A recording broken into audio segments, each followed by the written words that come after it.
Aprende historia con Borja Montaño. El pasado nunca muere. Economía, poder y sociedad. Claves del ayer para entender el hoy. Conversaciones con divulgadores, profesores y catedráticos. Voces que inspiran. Todo ello con Borja Montaño, tu guía en este viaje por la historia.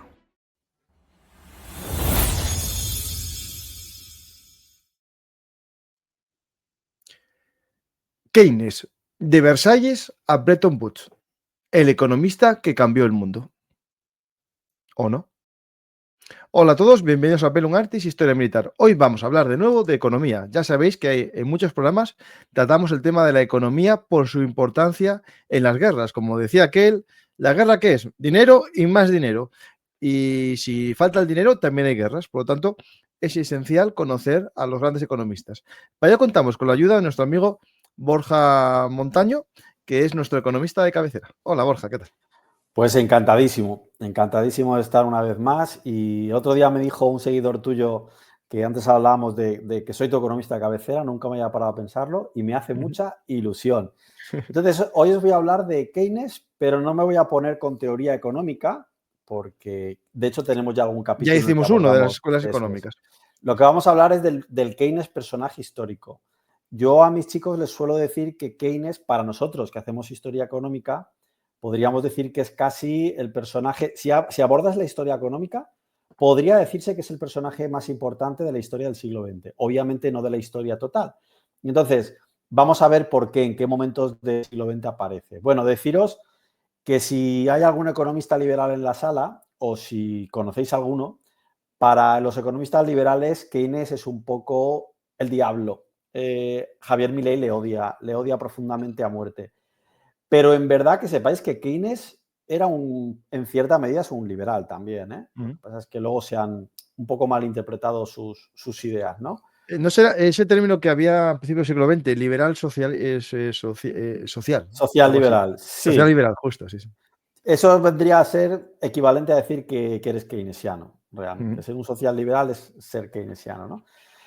Bueno, otra cosa importante para que sepan nuestros oyentes, todos nuestros políticos son keynesianos, todos. Me da igual que hablemos desde Podemos hasta Vox, pasando por el PNV, por el que queráis todos, ¿vale? ¿Y esto por qué? Pues muy sencillo, el keynesianismo pone al político en el centro. O sea, para el keynesianismo, el político es el que puede solucionar las cosas. El político es, como suele decir Javier Milei, una especie de superhéroe. Porque la teoría keynesiana lo que viene a decir es que es el sector público el que con su gasto público, sus impuestos y sus intervenciones puede sacar a la economía de las crisis. Entonces pone al político en el centro.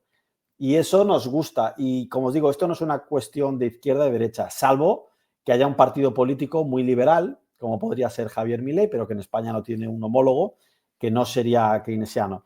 Y en Estados Unidos también, quiero decir, al final Donald Trump hace políticas keynesianas, los demócratas hacen políticas keynesianas. Sí. Todos son keynesianos, ¿no? Luego ya cada uno con su... sí, conservadores, progresistas, porque el keynesianismo no es ni progre ni conservador. Se suele asociar a lo progre, pero el keynesianismo es una teoría económica. ¿Y por qué es un personaje súper importante del siglo XX? Pues como le decía antes a Paco, en nuestro café previo al programa, ha estado presente en los momentos esenciales del siglo XX. Veréis, estuvo en el Tratado de Versalles, estuvo como un actor fundamental de la crisis del 29, inspirando sus soluciones y analizándola, y en la formación de Bretton Woods, que es el sistema monetario que se hace después de la Segunda Guerra Mundial, y también en Y la el creación... patrón oro y todas esas cositas interesantes. Sí, es que- que el siguiente patrón oro se le llamó Bretton Woods, pero es un patrón oro. Y también en la creación del Fondo Monetario Internacional, del Banco Mundial, etcétera, etcétera. Entonces es un personaje fundamental. Antes de entrar con sus detalles más históricos, os voy a contar alguna curiosidad suya, porque si queremos ser mínimamente biográficos, pues quedaría muy feo que nos dijera algún cotilleo, ¿no? Por ejemplo, un cotilleo. Keynes tuvo una vida amorosa divertida. Se sabe que tuvo relaciones homosexuales y también con mujeres, es decir, que era Vi. bisexual. Era un señor moderno para su época, ¿no?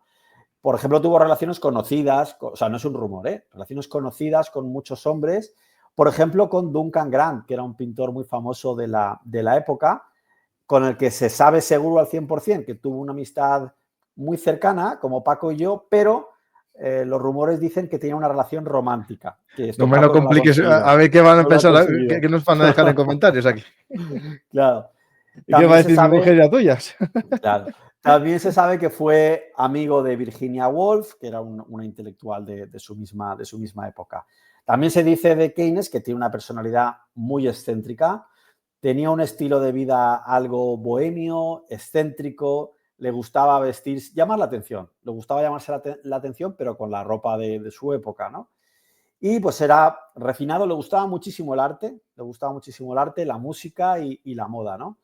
Otra cosa interesante, aunque es un autor que inspira a la progresía económica mundial, hay que decir que viene de la aristocracia, ¿eh? Keynes Bueno, nace, como muchos, tampoco se nos significa. claro, sí, nace en una familia aristocrática británica y, bueno, pues aunque se le suele asociar al progresismo, pues vivió una vida llena de lujos y privilegios propios de su posición social, ¿no? Eh, Mencionar también que Keynes no es solo un economista, también es un crítico del sistema capitalista y es un defensor moderado del intervencionismo estatal. Digo moderado porque Keynes no es marxista, ¿vale? Sobre todo, Keynes nos habla del intervencionismo estatal para salir de las crisis. Y eso en su época fue muy polémico. Hoy no lo sería tanto, pero en su época está rompiendo moldes, ¿no? Y bueno, pues como os decía antes, para acabar un poco con sus cotilleos, participó en la literatura también, en el arte, en muchas actividades culturales. Él vivía en Cambridge y bueno, pues se encontraba a menudo pues con artistas y demás, ¿no? Yo diría que es el economista más influyente del siglo XX, que lógicamente pues los hay de otras escuelas y demás, pero posiblemente este señor es el economista más importante del siglo XX, ¿eh? Porque otras escuelas tienen muchos economistas importantes, pero el keynesianismo tiene esta figura Sí, central. influenció más en la política, ¿no? Más que no solo académico, Mucho, sino en la política de las muchísimo, naciones. muchísimo, claro. Keynes revolucionó la teoría económica. No me quiero meter en esto por no meterme en su conocimiento, pero digamos que la macroeconomía casi nace de su mano. Y como os he dicho, pues él defiende la actuación con políticas públicas, ¿no? Lo que viene a decir Keynes es que la estabilidad macroeconómica, es decir, todo lo que tiene que ver con el crecimiento del PIB, el empleo, etcétera, etcétera, que el Estado lo puede y lo debe de fomentar con políticas públicas, ¿no? Bueno, mencionaros que nació en 1883 en Cambridge y es hijo de gente pues muy famosa y muy importante. Por ejemplo, su padre era John Neville Keynes, que era un profesor de filosofía muy importante y esto le influye, lógicamente, de filosofía y también de economía y de lógica. Su padre ya trabajaba en Cambridge, o sea que este viene ya de familia importante, ¿no? Y su madre es Florence Ada Keynes, que es también una académica y activista social. También tiene un papel muy importante en Cambridgeshire, que es la ciudad donde está Cambridge. Es decir, viene una familia no solamente adinerada, sino intelectualmente destacada. No sé si lo he dicho, que nació el 5 de junio de 1883 y fallece en la misma ciudad, muy lejos no se fue, el 21 de abril de 1946, habiendo pasado por estos momentos históricos tan importantes que os he dicho, ¿no? Bueno, mencionaros que él vive en el condado de Cambridgeshire, que es un condado de Inglaterra donde está la famosa Universidad de Cambridge, que es una universidad que se funda en 1209. Es decir, hablamos de que tiene una historia muy importante, ¿no?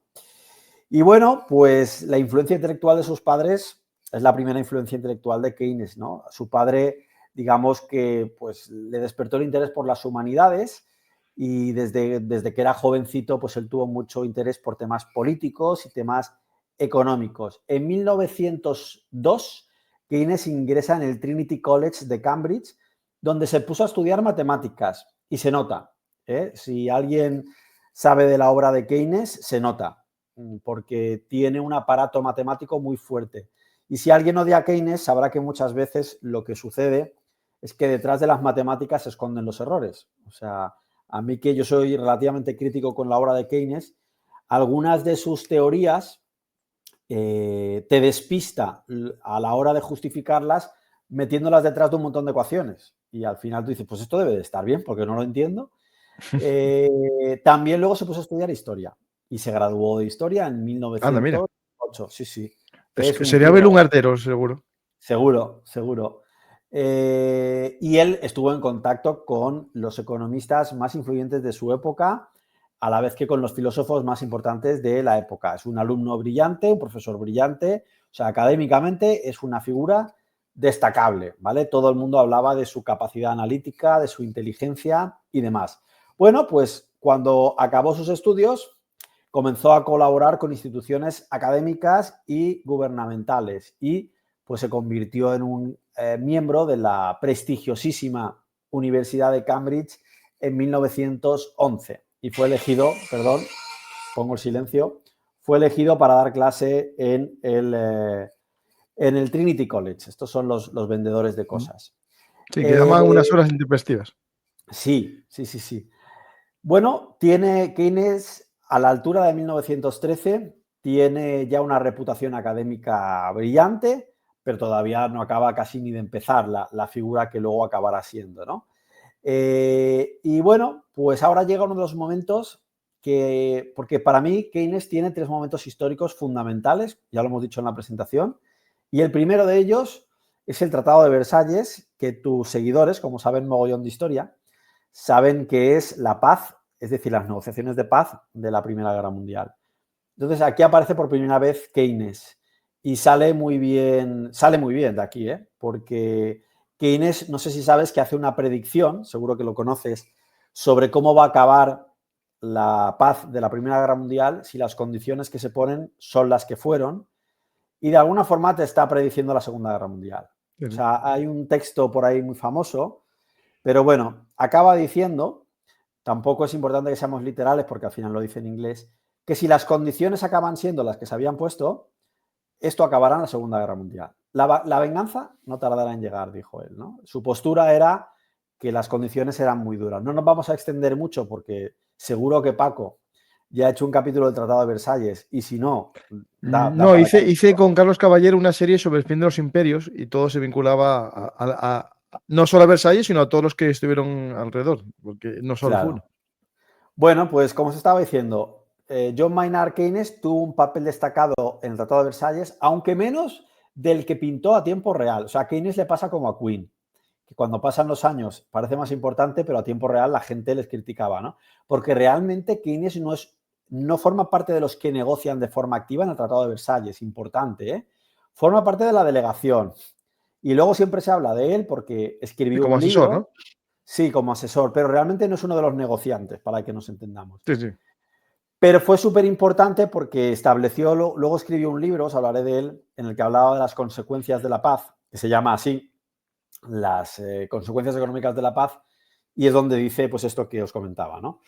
Entonces, en el 1919 Keynes va a este Tratado de Versalles y pues su influencia fue fundamental. Su postura era, digamos, un poco similar a la postura de la delegación británica y era que se estaban pasando de la raya, que no se podía ser tan duros con Alemania.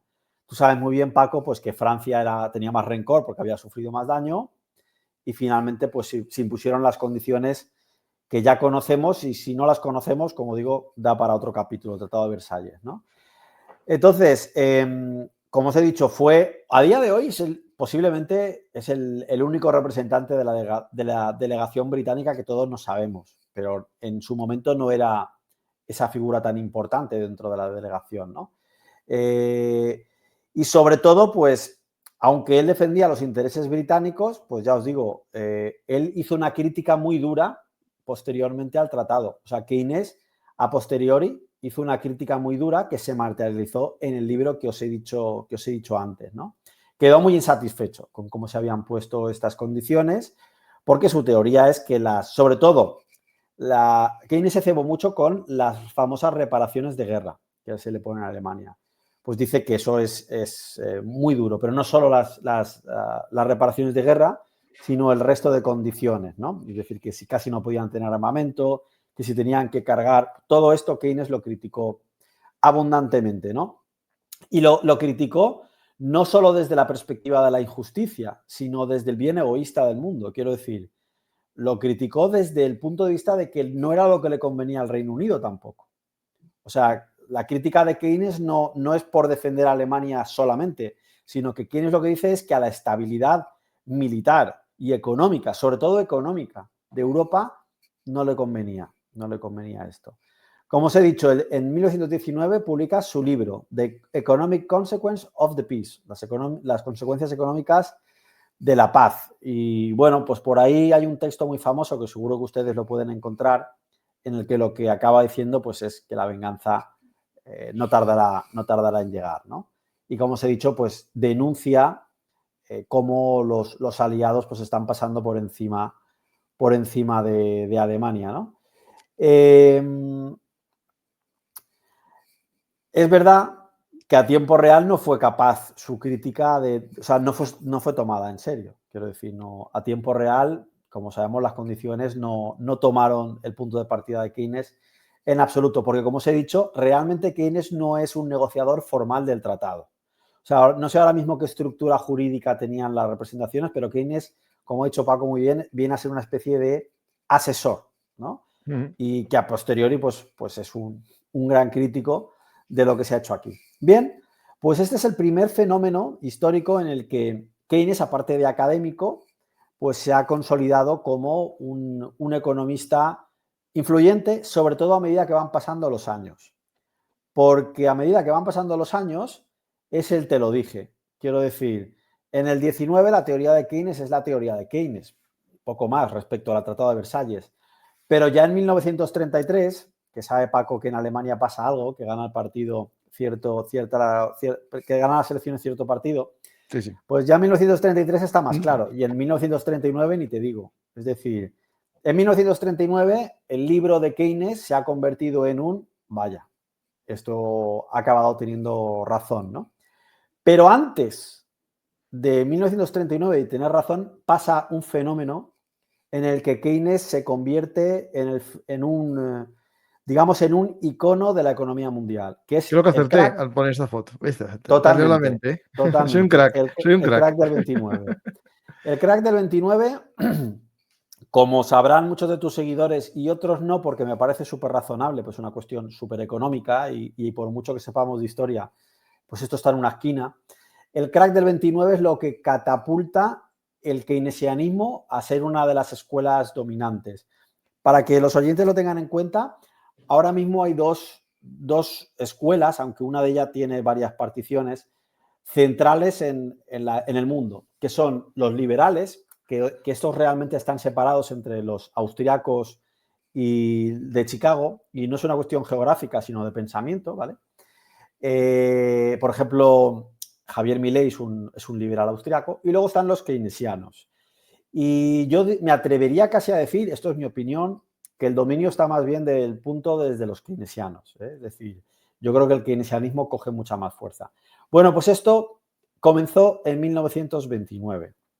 Lo que pasó en 1929 es que hay una crisis, como todos ustedes saben, y esa crisis generó una espiral que consiste en que baja el consumo y al bajar el consumo sube el desempleo. Y eso se retroalimenta, es decir, sigue bajando el consumo y sigue aumentando el desempleo. Entonces aquí es cuando Keynes propone una teoría que es utilizar el sector público para cortocircuitar este ciclo, haciendo que el consumo aumente de forma artificial.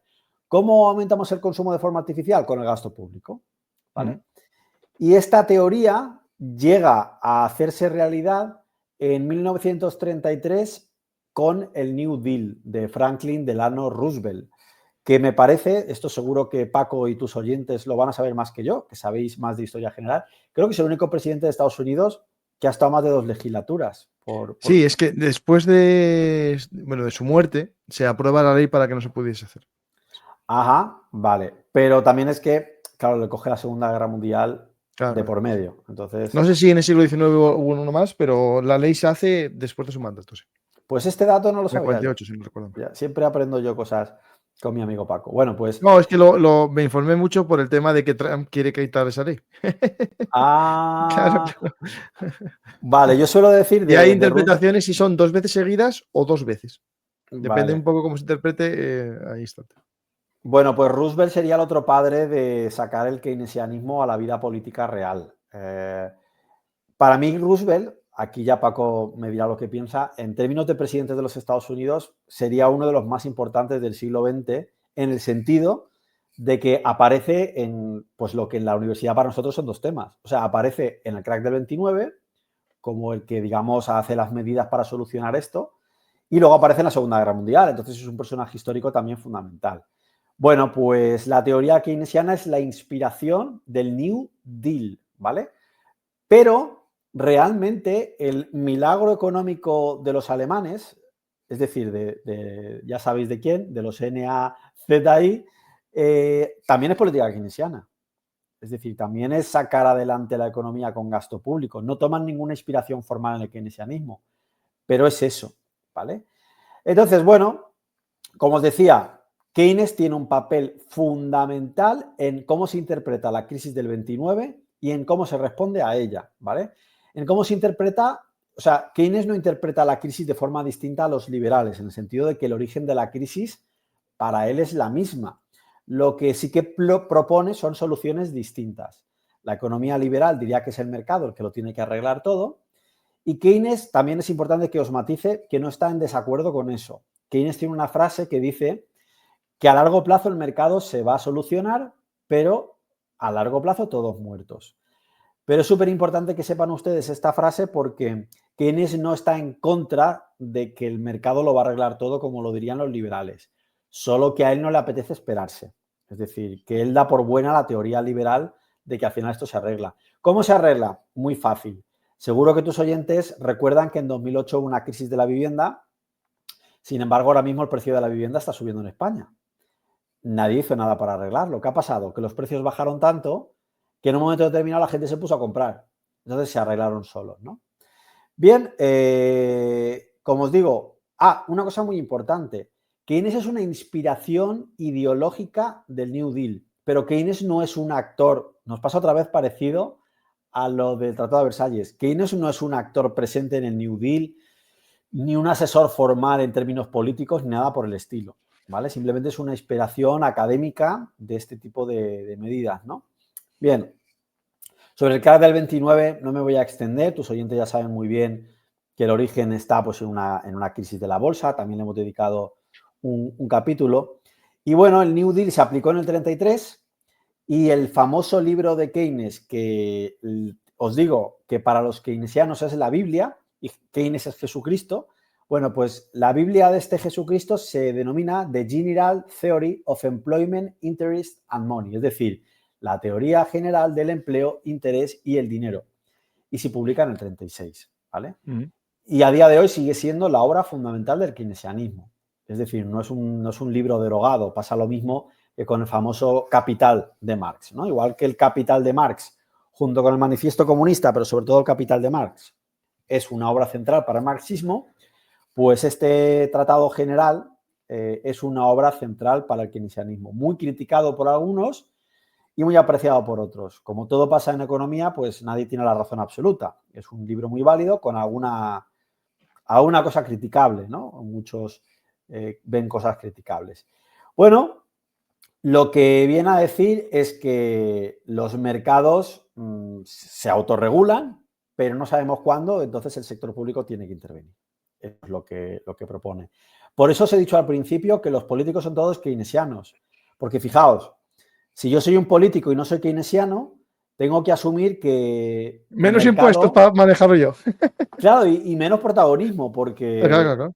es decir, al final es el mercado el que se tiene que encargar de todo, ¿no? En cambio, el keynesianismo le arroja al político algo así como el protagonismo, es decir, usted es la persona que puede solucionar todas estas cosas, ¿no? Es una lástima que no me da tiempo real mientras hablo de leer los comentarios, pero No, seguro un que... amigo mío, de verdad, de físico, me dice un saludo, viva Hayek, porque estoy muy de la escuela austríaca. Y, Ah, y después otro está diciendo por aquí que el problema es que los políticos keynesianos son mucho más keynesianos que Keynes, como hay más papistas que el Papa y más franquistas que Franco.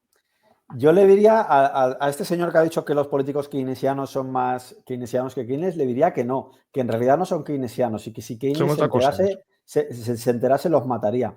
Me refiero a esto porque hoy en día, cuando un político dice que es keynesiano, parece que quiere decir que es un defensor del estado del bienestar y del sector público creciente y del déficit crónico. Y yo esto no digo que esté ni bien ni mal, pero eso no es keynesianismo. O sea, Keynes aboga por usar políticas contracíclicas, que quiere decir tener superávit en las crisis y también, perdón, lo he dicho al revés, déficit en las crisis, o sea, en las crisis sacar el gasto público, pero Keynes también defiende ahorrar cuando las cosas van bien. Y Keynes no está a favor del estado de bienestar ni en contra. Simplemente él habla de ser contracíclico. De hecho, fundamentalmente Keynes es un poco liberal. Y esto, algunos keynesianos, o sea en realidad le estoy dando la razón a tu seguidor, ¿no? Pero que quiero decir Sí, que sí, en sí, lo entiendo. verdad Me estás es una explicando mala... qué es eso de ser keynesiano sin conocer a Keynes, ¿no? Eso. Están mal interpretándolo. Están mal interpretando el keynesianismo, ¿no? Bien, pues Keynes lo que dice es la demanda agregada. Y esto lo puede hacer, pues, siendo el gasto público el que tire para adelante. Y de esta forma la gente consume más y entonces el desempleo baja. Y os voy a decir una cosa, yo no soy keynesiano, ¿vale? Yo soy más bien liberal austriaco, pero realmente esta parte que dice Ya me Keynes... parecía a mí cuando tú decías eso al principio de tal, dije yo, uy, si yo se me está cayendo mi economista de cabecera. Sí, sí, sí. A ver, yo no soy keynesiano, pero es que realmente la teoría keynesiana no está tan mal. Es que el problema está en los Depende con políticos. los ojos que lo mires, ¿no? Sí, pero es que el problema, por ejemplo, cuando muchas veces Milei critica estas cosas, es que en verdad el problema está en lo que hacen los políticos con esto. Quiero decir, Sí, sí. Keynes lo que propone es que el sector público revierta la tendencia que había en el crack del 29, pero no que se arroje a la mochila toda la economía, o sea, por los siglos y siglos. O sea, Keynes no estaba diciendo esto en ningún momento, que eso es finalmente lo que se ha acabado haciendo, ¿no? Entonces, él propone la intervención del Estado para reactivar la economía. Fijaros, para reactivar la economía, no para quedarse ahí para siempre. O sea, que tampoco es que esté en contra de Sí, la intervención temporal. pública, pero que él no está abogando porque tenga que ser algo así como... Es que si no estamos llevando a Keynes a un terreno muy marxista y esta no es la idea, ¿no? Como os digo, él defiende las políticas fiscales expansivas, esto quiere decir bajar los impuestos y subir el gasto en un momento determinado, pero luego vuelve otra vez la senda, ¿no? Y efectivamente el New Deal como resultado tuvo el inicio de la mejora de la economía norteamericana. Esto siempre se lo digo a mis chavales y lo digo aquí. Esta semana lo he explicado y lo matizo muchas veces. El inicio de la recuperación no es la recuperación. Quiero decir, a partir del 33, con la teoría de Keynes, la economía norteamericana comienza a ir un poquito mejor. Pero ojo, que en 1939 Estados Unidos todavía tiene un 16% de paro. Tú sabes muy bien, Paco, y lo sabe toda la gente que ha estudiado algo de historia, que Estados Unidos sale de la crisis con el rearme. Sí, sí, sí. Es Camino a la decir, guerra, ¿sabes? Sí, sí, sí. claro, es decir, también es porque el gasto público norteamericano tampoco tenía un volumen tan importante Claro. como para poder solucionarlo todo de esta forma, ¿eh? Hicieron autopistas, aquello de Juverdán y Sí, la red de autopistas, pero no lograron mover la economía con eso, ¿no? Eso. exacto. Claro, no tenía también un peso tan importante ese sector público, ¿no? Otros muchos países se basaron en estas ideas, pero como os digo, Keynes no es un actor político en el New Deal ni tampoco en los otros países. Mucha gente dice de que al final los nazis están haciendo también política keynesiana, pues un poco sí, es decir, muchas políticas que están haciendo, incluso la política de rearme que inician también es política keynesiana en cierta medida. Matizar una vez más, ya os digo, Keynes no ha sido ni legislador, ni asesor, ni nada en Estados Unidos, ¿no? Pero bueno, pues muchos países han tomado en cuenta sus ideas. De hecho, en el New Deal, cuando se aplica el New Deal, sus ideas todavía no se han materializado en un libro formal. Y bueno, las teorías de Keynes se han quedado hasta nuestros días, pero sobre todo hasta la crisis de los años 70 fue la escuela dominante a lo bestia en el mundo, ¿vale? A partir del 73 ya esto se vino un poco más atrás. Y al final, pues la intervención estatal se ha aceptado totalmente. O sea, hoy en día, cuando sube el empleo, baja el empleo, todo el mundo está hablando de lo bien o lo mal que lo ha hecho el gobierno. Hemos asumido directamente que todo es gracias al Estado. Que esto es muy debatible, ¿eh? Quiero decir. Hombre, si contratas 5 millones de funcionarios, sí. Sí, pero que muchas veces yo lo he escuchado a algunos liberales frases del tipo: aquí el desempleo bajó a pesar de la regulación disfuncional del gobierno. Quiero decir, Sí, al sí. final el sector privado tiene un peso muy fuerte y el Estado podría estar haciendo las cosas al revés y la economía mejorar y viceversa. El Estado podría estar haciendo las cosas bien y la economía no tirar. Quiero decir que Sí, sí. estas cosas son posibles. Bueno, pues con la Gran Depresión, la teoría de Keynes se convierte, pues como os digo, para los economistas, este señor es como un Jesucristo y es una nueva religión. Quiero decir, sienta las bases de una de las dos escuelas económicas dominantes a día de hoy. A día de hoy, la mayoría de facultades de economía, me atrevería a decir que por lo menos el 70% de sus académicos son keynesianos. O sea, no, depende de la facultad, pero normalmente dominan, ¿eh? O sea, yo cuando con mis compañeros Si digo los extrapolas cosas, a otras facultades, no son keynesianos, son similares y son más. claro, yo cuando digo cosas poco keynesianas, con mis compañeros tengo que tener mucho cuidado Si porque ten mucho cuidado, sí, sí, sí, sí. es que al final casi todos los académicos son keynesianos, ¿vale? Porque es como lo políticamente correcto casi. Es decir cosas liberales es casi como, en términos de economía, es como anti quedar bien. O sea, parece que eres como mala gente, ¿no? Bien, pues en el 29 y después del libro del Tratado de Versalles, Keynes ya fama a nivel plus, ¿vale? Ha subido ya a un nivel de fama muy importante a nivel mundial. Por cierto, deciros una curiosidad, que su libro tiene 1500 páginas, dependiendo también del idioma en el que se lea y de la edición, ¿vale? Pero estamos hablando de una obra descomunal.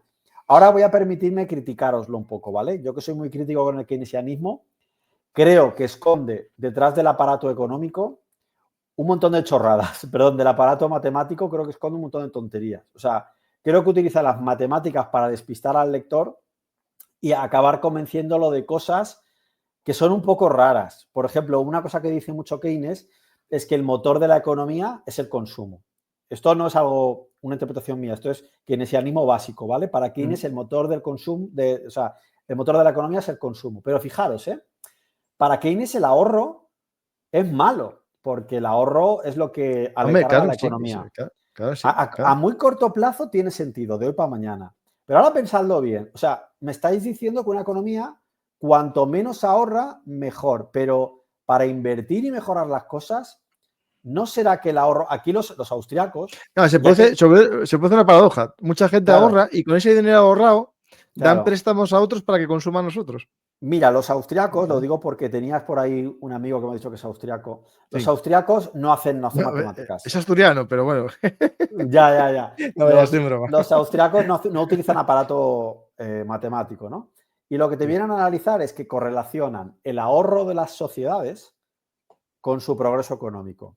Ujú. Y al final, todo eso que Keynes te vende con 500 millones de ecuaciones, que además yo las conozco muy bien porque soy profesor de macroeconomía, dices, está muy bien y entiendo tus ecuaciones, pero en la práctica, porque los austriacos son empíricos, se produce una correlación entre el ahorro de las sociedades y su crecimiento económico. O sea, en la práctica se produce justo lo contrario, que son las economías que ahorran las que acaban generando un buen desarrollo económico. O sea, esto es un poco sorprendente. Incluso muchas economías que han tenido ese consumo tan elevado acaban generando problemas de déficit privado o público muy importante. O sea, esa teoría del consumo de Keynes, que para él es para siempre una teoría buena siempre, está muy bien a muy corto plazo, pero a muy largo plazo. De hecho, os pongo un ejemplo muy sencillo. En 2006, la economía española tenía una tasa marginal de consumo del 110%. Eso quería decir que las familias consumían un 110% de lo que cobraban. O sea, según Keynes estaríamos súper bien. No gastábamos más de lo que A ver, teníamos. ya voy entendiendo muchas cosas y ya entiendo por qué los gobiernos se endeudan, porque lo que les gusta es consumir, no ahorrar. Claro. Lo que os quiero Para decir con aumentar el PIB, esto ¿no? Ya, es es que que estoy cogiendo todo ya. esto acabó en el crack, bueno, el crack no, en la crisis del 2008. Otro ejemplo sencillo, si nos cogemos los felices años 20 y vemos 1926, 27, 28, justo antes de la burbuja, el consumo estaba altísimo. Entonces, si tú miras el efecto a no tan largo plazo, eso acabó en el crack del 29. Entonces, reflexión, ¿de verdad que el consumo es tan importante frente al ahorro? Ahora, si ustedes piensan, y lo pueden dejar en comentarios, una economía que por culpa de ahorrar haya acabado en un colapso muy feo a medio plazo, pues me lo decís y lo vemos. Es decir, esto es una crítica austriaca, que es coger y decir, vale, tus ecuaciones me gustan, pero vamos a dejarlas de lado y vamos a hacer esto. Y no cuadra esto, ¿eh? Con la realidad no acaba de cuadrar. Pero bueno, pues ahí está esta obra fundamental, ¿no? Y esta obra rompe con muchas ideas económicas que existían hasta este momento. Sobre todo, cambia el enfoque. Hasta entonces se hablaba de microeconomía y se entendía que el empleo y de este tipo de cosas eran consecuencias, pero no eran un marco de actuación directo de que tenía que el gobierno hacer algo sobre esto, ¿no? Entonces, con la teoría de Keynes es al revés, es como, no, esto lo podemos articular nosotros, ¿no? Aparte también Keynes pone a la demanda en el centro, mientras que siempre había sido como la oferta el centro de todo esto. Y el gasto público y el sector público lo pone en el centro de la economía y no como un mero regulador. En la economía clásica o liberal, el Estado se tiene que encargar de que el mercado funcione. Pero de que funcione quiere decir pues, que hayan normas para el consumo, etcétera, etcétera. Pero no de intervenirlo, ¿no? Keynes le da un poco la vuelta a esto. Yo entiendo que puede haber gente keynesiana y las ideas austríacas que os he planteado pues no le gusten, pero simplemente son las escuelas, yo las planteo, ¿vale? Y ahora vamos al tercer momento de la historia en el que Keynes vuelve a ser un actor fundamental, Bretton Woods. Esto es muy económico. Entonces entiendo, yo no sé si llegó a hacer un capítulo con Paco sobre Bretton Woods. Y este de Patrón Oro, hablamos de Bretton Woods. No fue solo de Bretton Woods, pero lo citamos. Bueno, pues sí, claro, es uno de los... Claro, es que Bretton Woods, para que nos entiendan los oyentes, es la última versión del patrón oro, pero se lo llamó Bretton Woods digamos, en honor a la reunión que fueron las negociaciones de Bretton Woods, ¿no? Que tuvo lugar en la conferencia de Bretton Woods. Pero lo bueno, hacemos pues un día si quieres, no hay problema ninguno. Da para capítulo. Bueno, pues esto se hizo en 1944.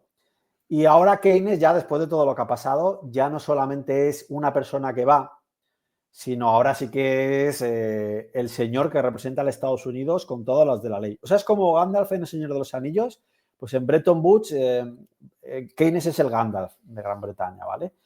Lo que pasa es que los que sabemos o los que sabéis con el bastón dando... Pues igual, ¿eh? Igual. Yo creo que bastón llevaba. Fíjate lo que te digo. Por ahí hay alguna foto, creo que va con bastón, ¿eh? Pero de otro tipo. Creo que sí que lleva un bastoncico de esos de postureo. Me quiere sonar a mí que llevaba uno de estos. Que igual, fíjate, igual ni lo utilizaba. Yo creo que es por postureo. Pero lo he visto. Hay una foto que sale con él y lo vi, pero tú sigue, lo busco yo. Quizás la que salga con White. Hay una foto muy famosa en Bretton Woods que sale con Dexter White, que es el representante de la delegación americana. Bueno, pues chicos, Keynes, Bretton Woods es un toma y daca entre dos personas importantes. Vale, pues ahí no lleva bastón, me lo he inventado yo. Me sonaba en otra foto. Busco. Me sonaba como subiendo una escalera y que llevaba, pero me lo puedo estar inventando, ¿eh? Y también es posible, conociendo al personaje, que lo llevara lo vendió para consumir y moverle el PIB. Bueno, pues veréis, el Tratado de Bretton Woods tiene dos actores fundamentales, que son Dexter White, que se representa a Estados Unidos y que se va a hacer lo que él dice, pero no porque tenga más o menos razón, sino porque representa a Estados Unidos. Y tengan ustedes en cuenta que esto es lo que es la reorganización tras la Segunda Guerra Mundial. Entonces, por geopolítica y por poder, pues Gran Bretaña no está en situación de exigir, ¿no? Por eso se va a hacer lo que dice Dexter White. Y luego la otra figura es Keynes. Keynes tenía una propuesta que no existió, pero os la digo que es muy interesante. Keynes quería que se sacase una moneda para todo ese bloque occidental y todos los que se quieran unir. Creo que se llamaban los bonds, como James Bond, pues los bonds. Sí. ¿Sabéis por qué lo quería hacer? Pues para que no girara todo alrededor del dólar. Pero Estados Unidos quería que girara todo alrededor del dólar. De hecho, Bretton Woods cayó porque Estados Unidos abusó de la creación de dólares y a mí me gusta decir que de alguna forma el plan Marshall lo pagamos nosotros. ¿A qué me refiero con esto? Gracias a Bretton Woods, Estados Unidos pudo crear más dólares del oro que tenían y eso quiere decir que el resto del mundo le estaba pagando dinero. La versión oficial dice que esto se destapó en la guerra de Vietnam y que de alguna forma pues la guerra de Vietnam como que la financiamos los demás. Pero a mí me gusta verlo a tiempo real como que el plan Marshall nos lo acabamos pagando nosotros con la conferencia de Bretton Woods.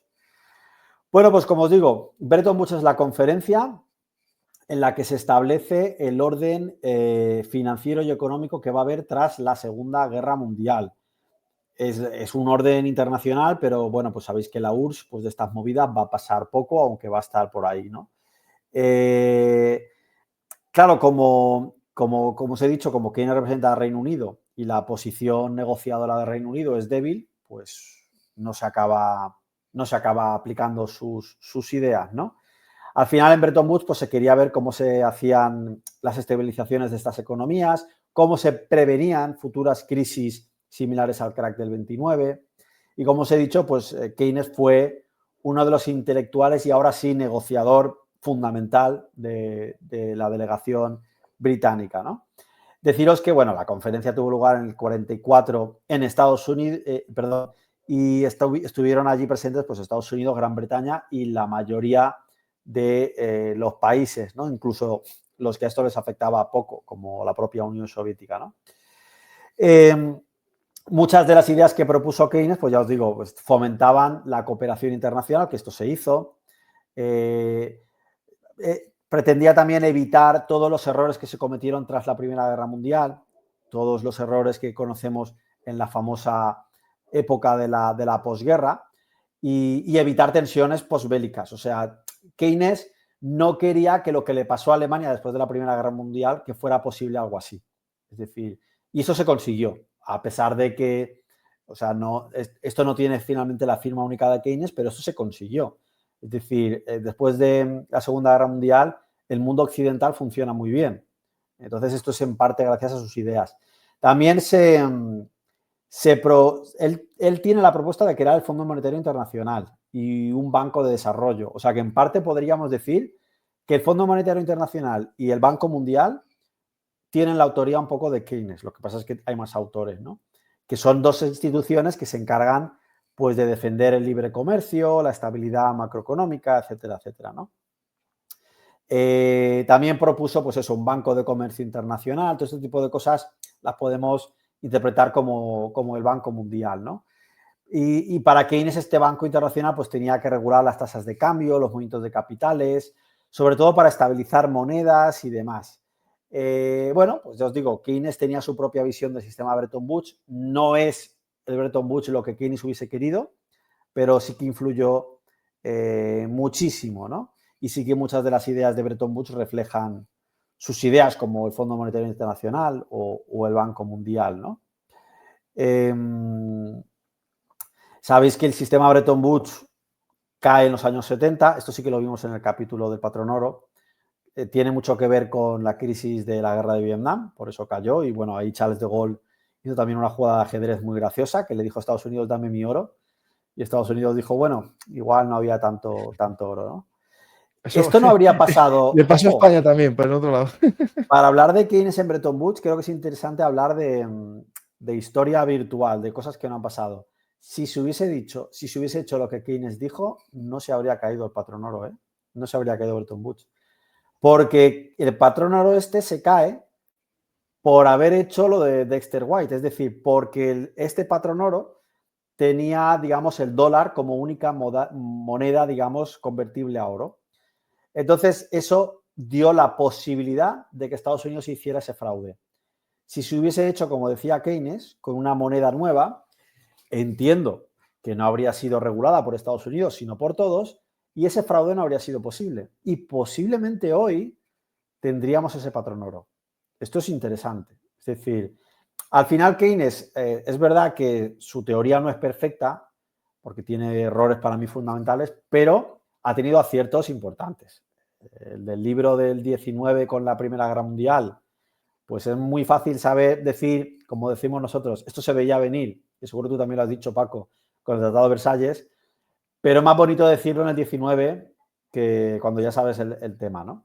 Y lo mismo con el patrón oro, es decir, Keynes vio el problema antes de que sucediera y luego ya, de forma póstuma para Keynes, se vio que tenía razón, ¿no?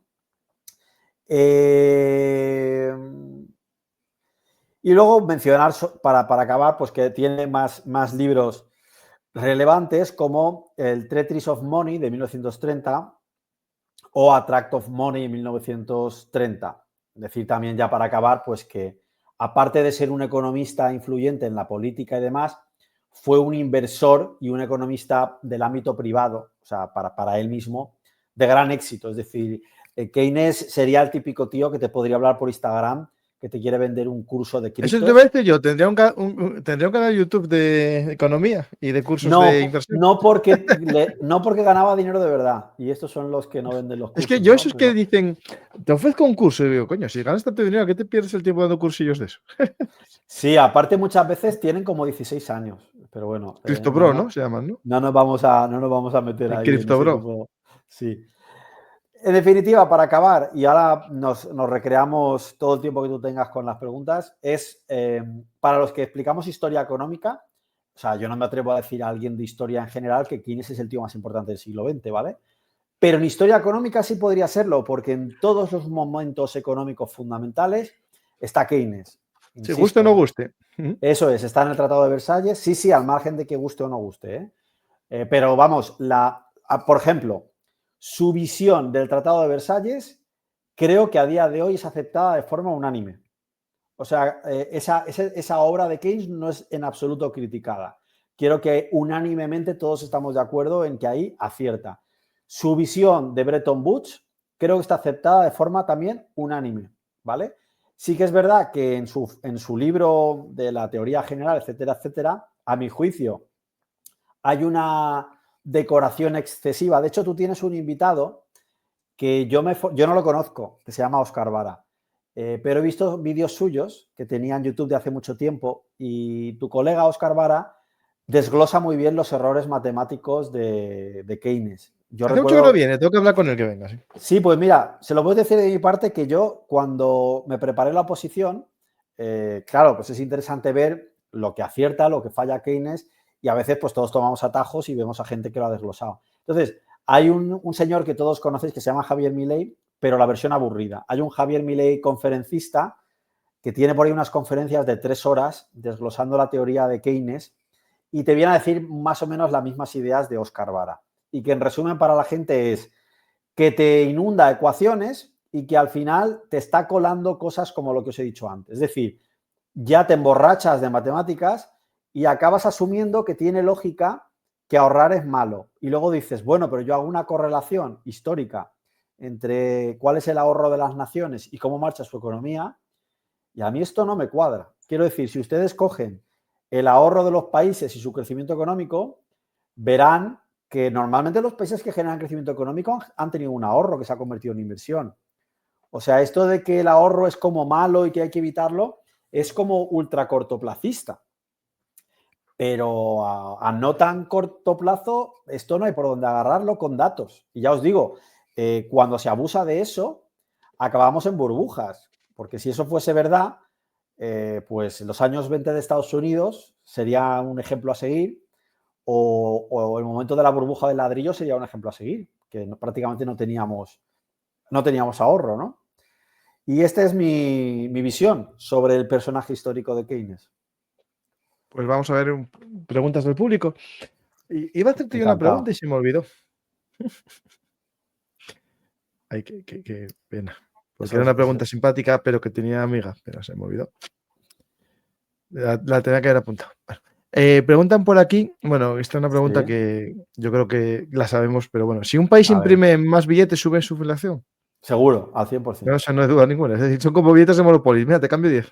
Sí, hombre, hay una. Voy a responderle bien a este chico, ¿vale? ¿Cómo se llama o chica? Depende, sí. Totterro. Vale, pues para lo que dice Toterro, a ver, a grandes rasgos sí, como he dicho, pero realmente, si damos súper fino, aquí lo que hay que hacer es ver cuánto imprime Claro, claro. y cuánto ha subido la economía. Os pongo un ejemplo muy fácil. Si la No, economía ha no. subido. Se entiende que son impresiones sin sentido de dinero. O sea. Claro, si la economía crece un 2%, yo puedo imprimir hasta un 2% más de dinero. Si ya me paso, o sea, puedo compensar el crecimiento económico, ¿vale? Si me paso, viene inflación, seguro, seguro. De hecho, para la escuela austriaca, la inflación es un fenómeno monetario. Es decir, siempre que hay inflación, se impreso dinero. Ya está. Eso es, y eso empíricamente también se demuestra, ¿eh? Ya me acuerdo de la pregunta, ya me acuerdo. ¿Sería posible el patrón oro en la economía actual con el incremento que tuvo de riqueza sin incremento de oro? Es decir, a ver si me explico yo. Con el dinero bancario que se creó, ¿sería posible mantener una economía basada en el patrón oro sin aumento del oro? Porque bajaría mucho el cambio. O sea, poner ahora un patrón oro. No, haberlo mantenido. Como dijiste que se podía haber mantenido. Ah. Es que lo dijiste Es tal, porque... que yo creo que sí, ¿eh? Pero ¿Sí? porque la evolución de los precios, mira, Paco, están los precios monetarios y los precios reales. Entonces, lo que habría pasado es que los precios monetarios no habrían evolucionado igual, aunque los precios reales sí. Es decir, las cosas es como que valdrían lo mismo, pero con un número distinto. O sea, viviríamos en una realidad en que los costes relativos de las cosas serían los mismos, pero no se habían actualizado las cifras tanto, sería imposible. Pero eso no quiere decir que pues, es una cuestión monetaria. Es decir, es como cuando pasamos de la peseta al euro, que todo, como parecía que lo que eran 20 duros pasaba a ser un euro, es una cuestión como ilusoria, ¿no? Porque al final lo mismo da, ¿no? O sea, yo creo que no hay ningún problema, solamente que los precios monetarios no podrían haber subido tanto. Eso sí que no es posible. Ya, pero entonces que el dinero De hecho, mira, sería extraño, o sea, habría más dinero en desde la economía y las cosas costarían lo mismo. Es decir, Te ¿ves? respondo, sí, te respondo con historia. Mira, desde 1870 hasta 1914 estuvo el primer patrón oro. No hubo inflación, de hecho hubo deflación. Los precios bajaban, muy poco. Pero ¿qué pasa? Que eso, o sea, no es tan problemático porque lo importante de los precios son las cuestiones relativas. Es decir, o sea, los precios son relativos. Entonces lo importante es eso. Si todo, por ejemplo, el año que viene sube un 2%, realmente nos hemos quedado igual, pero con un 2% más. O sea que históricamente hemos vivido esto que me estás preguntando. ¿Pero habría monedas suficientes para todo el mundo? Bueno, Claro, si yo tengo más monedas. dinero, claro, entonces no me subiría el sueldo porque no habría monedas. O si las cosas cuestan lo mismo, mi nómina no subiría. No sé, me parece raro. Sí, habría estabilidad de precios. ¿Sí? De hecho, habría presión incluso a la deflación. ¿Y habría 1800 incremento de la riqueza mundial? Sí, pero porque la riqueza, o sea, es relativa, quiero decir. Lo que Elon Musk tendría, sus bienes materiales serían los mismos, pero la equivalencia monetaria, ¿no? Es decir, No, por no, sí, sí, sí, sí, matemáticas, sí. o sea, todo sería, es como un cambio de moneda, es decir, es como si te digo, bueno, pues en lugar de 40.000 euros en el banco vas a tener 10.000 Velumartirs. Pero cada Velumartirs es como si equivalese, o sea, es esto. Ya te Ya, digo, pero desde yo el 18... año siguiente genero más Belum Artis que no puedo tener. No sé, yo Claro, lo veo complejo, ¿eh? Sí, claro, sí, llegaría un momento que tendrás que decir una onza de oro, una libra de oro, vale menos. O sea, vale más monedas. Si no, se te peta. pues la regla del patrón oro es que eso no se puede hacer. Ya. Normalmente se ajustan los precios relativos. Ya te O digo, sea, de con la 1870 economía china que creció lo que creció. De 1870 a 1914, lo puedes buscar, no suben los precios y la economía sube mucho.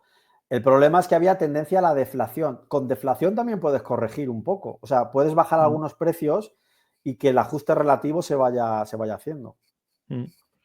Claro. ¿Por qué mis comentarios son borrados? Bueno, te desbloqueé. La pregunta que te tienes que hacer es por qué estás. Uh, La pregunta es por qué estabas uh, bloqueado. La pregunta. Yo te doy una oportunidad. Me acuerdo, Baide. Favor, contar tema, anécdota, oro de gol pedido a Estados Unidos. Gracias, Francisco, por el canal. De nada, Eso está muy chulo. Eso está muy cuéntalo chulo. bien ahí, cómo le sisaron el dinero. Bueno, esto daría para un capítulo, entonces no lo podemos hacer, pero el tema es que había una sospecha, llegando la década de los 70, la guerra de Vietnam, de que Estados Unidos estaba creando demasiados dólares para el oro que presuntamente tenía. Entonces, esta creencia se fue, digamos, estabilizando y Charles de Gaulle en Francia la manifestó públicamente. Estados Unidos dijo que no, que todo estaba en orden. Entonces, Charles de Gaulle lo que vino a hacer es, oye, pues tengo todos estos dólares, dame mi oro.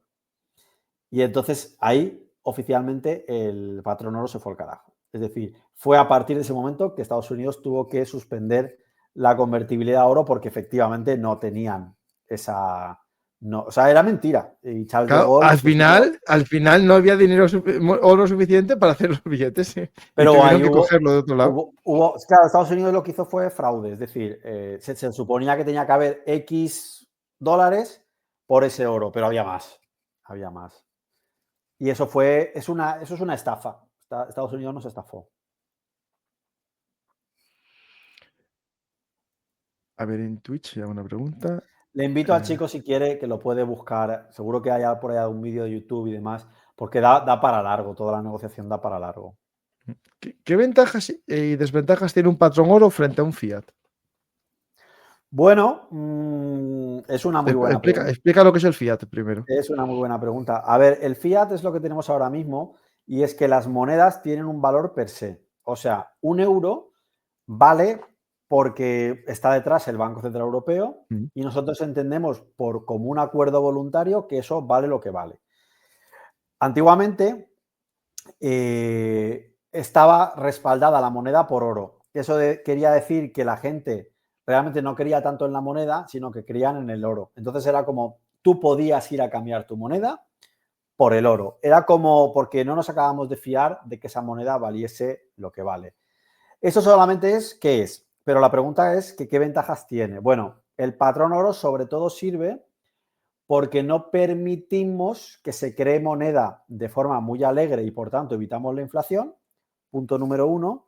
Y punto número dos, que el patrón oro genera tipos de cambio fijos. Esto es interesante, aunque depende del país del que sea usted, también te lo digo. Por ejemplo, si fuéramos chinos, el patrón oro nos entierra. ¿Por qué? Porque China continuamente devalúa su moneda. Y esto lo hace para poder seguir vendiendo. Esto no se podría hacer en el patrón oro. O sea, China no podría firmar jamás de los jamases el patrón oro porque la enterramos. O sea, sería la ruina absoluta para China, ¿no? Pero a nivel del sistema, de hecho, la ventaja fundamental del patrón oro por el que se creó fue la estabilidad de tipo de cambio. Este fue el motivo fundamental por el que el Reino Unido creó el primer patrón oro. Es decir, quitar el miedo a las transacciones internacionales, fundamentalmente. Pero hoy en día lo defienden sobre todo por la estabilidad monetaria. Vale, pues un día podemos hablar de esa lucha, ¿no?, que hay para que el dólar deje de ser la moneda, digamos, reina, ¿no? De referencia. Sí, sí, sí. No, bueno, preguntas no veo más por aquí. Bueno, el que quiera hacer preguntas, que nos las deje en comentarios y Borja estará atento. Y si no, en su canal, hablando con Borja de historia. No, lo tienen abajo. Aprende historia con Borja Está Montañés. ahí, eso. Me he puesto Ahí el nombre. aprende, yo dije hablando. No lo Eh, veo. Ahora está ahí. Lo veo. Aprende los historia. que más defienden ahora mismo el patrón oro son los economistas austriacos. Tenemos por ahí un capítulo con Paco sobre las escuelas en el que lo pueden ver. Pero esto es por una razón, ¿eh? Es porque los austriacos creen que es malo que haya un banco central que maneje la política monetaria. O sea, los austriacos entienden que es malo que haya un banco que pueda crear dinero que la lía. Entonces dicen, mejor que haya un patrón oro y así nadie lo puede gestionar. Por eso los austriacos están a favor del patrón oro. Y Interesante. eso... Pues muchas gracias, Borja, la gente que está atento y que vea los programas que hicimos aquí de economía, que son muy interesantes, y en el canal de actualidad también tenemos alguno más. Y tenemos que un día hablar de los cripto bro y los criptomonedas, un día que quedamos ahí pendientes. Ostras, eso es un programa divertido, ¿eh? Eso lo quedamos. Porque nos da para subir cosillas. Yo a veces me guardo vídeos de cosas que dicen que es como, madre mía.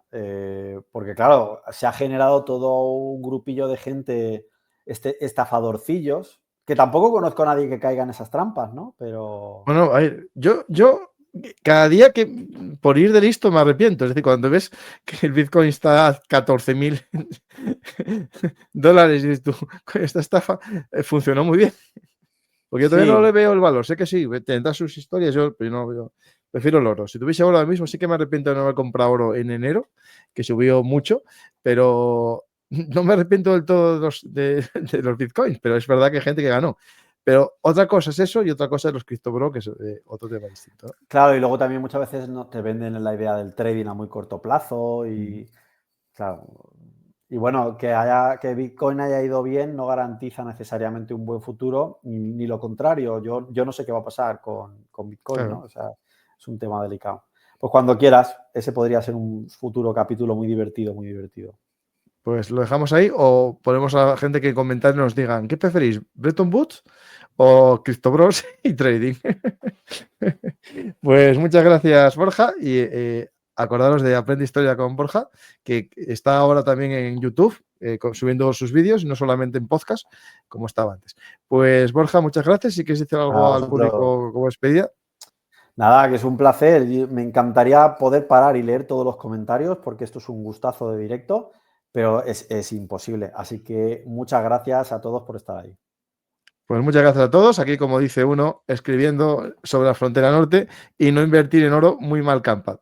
Pues tiene razón, pero en el libro La frontera norte cuenta la gente cómo los españoles fueron tras el oro en América por las tierras de Michoacán, Sinaloa, Sonora y más allá, en esa frontera norte de la Nueva España olvidada. Que estamos a 12 de octubre y yo siempre digo que hay que recordar y algo que también no olvidar y algo que 12 no es, celebrar. ¿eh? ¿Qué? Que 12 de octubre no es. Siempre el próximo domingo. Sí, pero que ahora es 10.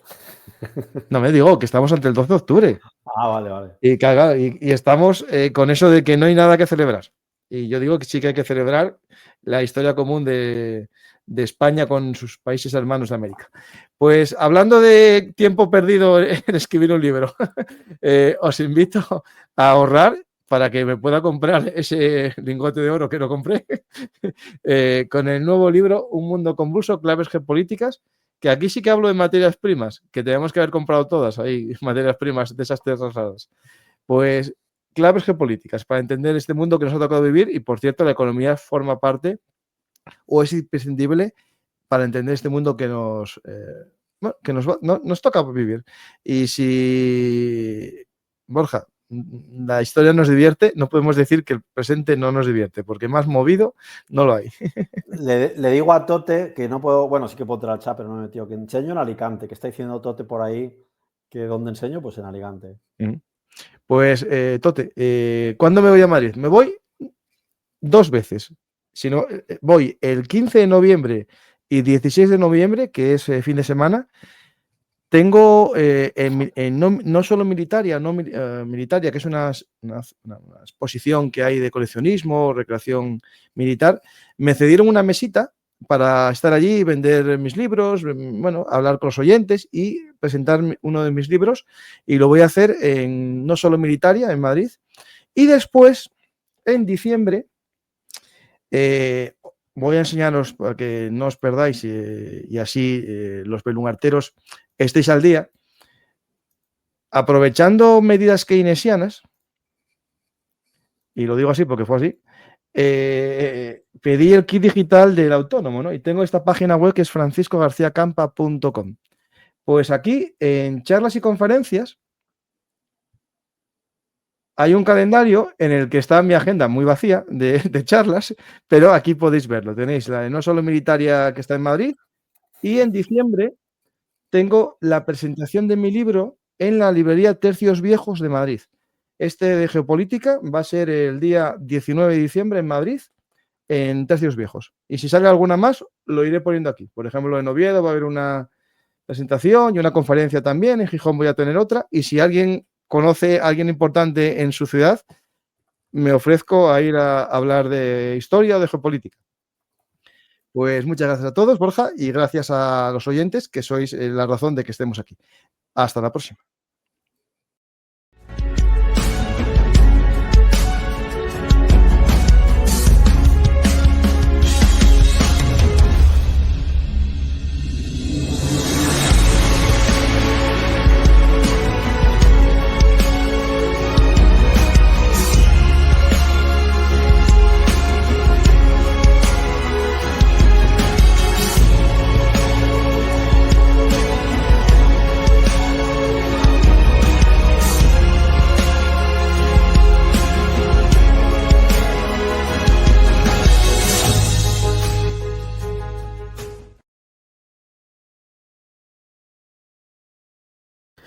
Y salvo que quieras ser un villano de la historia, no te olvides de darle a me gusta, comentar y suscribirte.